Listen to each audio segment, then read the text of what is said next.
Kia ora. Good morning, Korea. My name is Dr. Ian Yeoman. I'm an Associate Professor of Tourism Futures at Victoria University of Wellington here in New Zealand. And what I'm going to do today is talk about the future of luxury, the mega drivers of change, and a range of scenarios about the future. So the presentation is split into two parts. On one hand, I'm going to introduce you to 10 or 11 mega drivers of change. And the second half, I'm going to talk about what the future of luxury could be based upon those drivers of change and how it could unfold.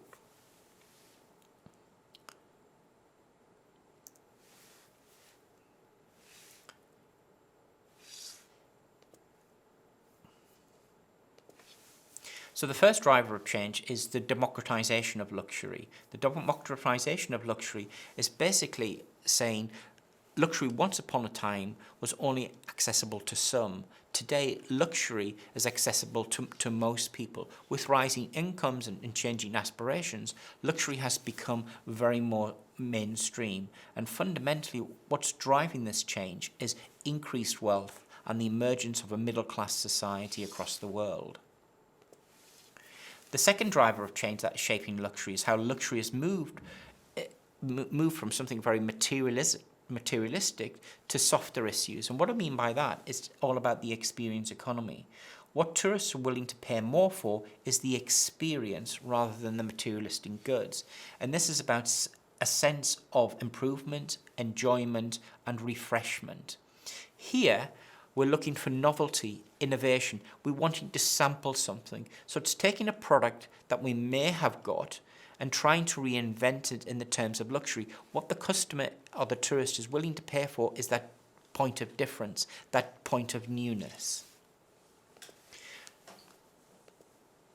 The third driver of change, without doubt, is the rising middle classes of society. This is about rising income and wealth improvement that has driven and reshaped a modern society. So think about it. In 1950, globally, 25 million tourists took an international holiday, whereas in 2019, prior to COVID-19, 1.3 billion tourists took an international holiday. So fundamentally, society has shifted. 1950s, if you got on an aeroplane, if you were a male, you probably wore a suit and tie. If you were a female, you probably wore a hat. Whereas today, we don't do that. Flying is an everyday transaction. So basically, the rise of tourism in the terms of luxury products and tourism is about affluence. Driver 4 is about happiness. There's lots of research that says today contemporary luxury is connected to experience, and experience links to happiness. So physically, happiness has stronger links with experiences than physical goods. For every mainstream trend, there's a counter trend. And without doubt, the biggest debate and the biggest issue for luxury good providers and luxury brands is about exclusivity. And this is really important with Driver 5, which is about the super rich and gated communities. As the middle classes have got richer, also we've seen big increases in the number of millionaires and billionaires in society. And this is accounted by high net worth individuals who have grown fundamentally in many parts of the world. And HNWIs, we count them not in millions, but the billions, the super wealth that they've got. As a consequence of rising wealth and a change in modern society, what has fundamentally shifted and changed is Driver 6. This is about the demanding consumer. The rise of the demanding consumer has been driven by several factors, but basically, as that consumer has got richer, they've become more selective, they're looking for alternatives, and they expect more. Driver 7 is a change in the concept of luxury. Once upon a time, luxury was a very masculine, hard product. Today, what we're seeing is the feminization of luxury. It's a lot more softer. So we've moved away from male trophies and status symbols more towards experience and indulgence. And as a consequence of that, the main beneficiaries from a luxury product perspective have been the concept of well-being and health, fashion and clothing, and tourism. The eighth driver of change is about technological advancement. As societies have advanced, technology has brought us further insights. And what I mean by that, this is the work of ubiquitous computing, this is the world of big data, and basically what we've seen is about organizations, companies, and brands can make decisions about individuals. We can personalize price. It's about the personalization and elasticity of price, where we know if you go into the supermarket, for example, if you buy fresh pasta, you have a likelihood to buy a premium ice cream or a premium wine. So we can put data together and personalize experiences, personalize products, and personalize offers for you. So basically, technological advancement gives us further insights to how you behave and what you do, and we can make more concrete predictions about luxury purchase. Driver 9 concerns social status. As consumers grow wealthier and better educated, they tend to put their accomplishments, status, symbols, knowledge, and wealth on display. And this is the world of exclusivity. This is the world of brands. So it's about the D&G suit or the Louis Vuitton handbag. And basically it goes back to that old theory about the theory of the leisure classes. Basically consumers purchase and display goods when economy goods gets better. So it's about display and status. It's about conspicuous consumption. And here, from an Asian perspective, it's the importance of the brands. It's that Asian tourist from developing economies who's more focused on conspicuous consumption, whereas the Western consumer is more focused on inconspicuous consumption. So brands are more prominent and more important in an Asian society than in a Western society. And driver 10 is about the changing forms of luxury. As I previously mentioned, luxury was shaped by materialism.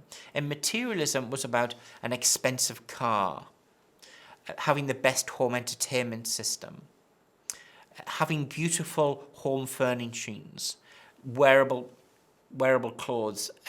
So it was the old version of luxury, expensive, exclusive, self-indulgent, tangible. Whereas that's changed as the consumers got more sophisticated and educated, as has moved up Maslow's hierarchy of needs.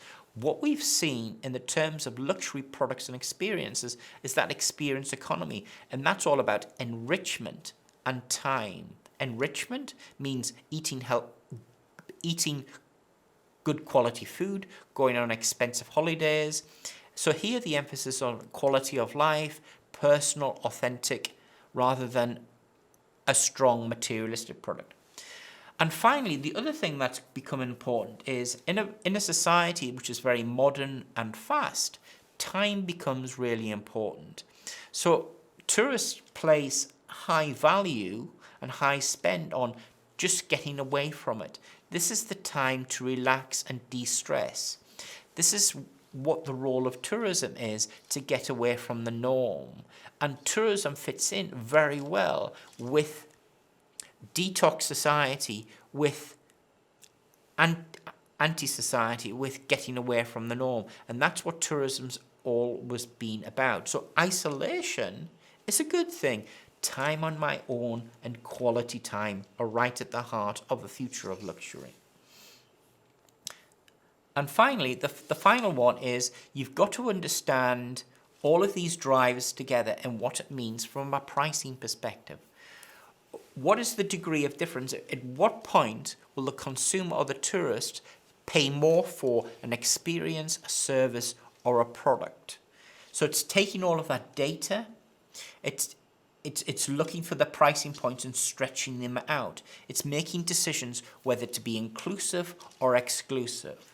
So understanding premium pricing is an essential feature of the future of luxury. If you put all of those together, there's lots of trends and drivers, and they could come out several ways, depending how you shape tourism and how it's formulated and what it does. And the methodology we use to shape the future of luxury tourism is fundamentally scenario planning. Scenario planning is all about there's not one future, but a range of futures, a range of alternatives going forward. So I'm going to present to you 4 scenarios which are based upon a review of the literature, my experience, and previous interviews with remarkable people and experts in luxury. So, right at the heart of this is the scenario matrix. This means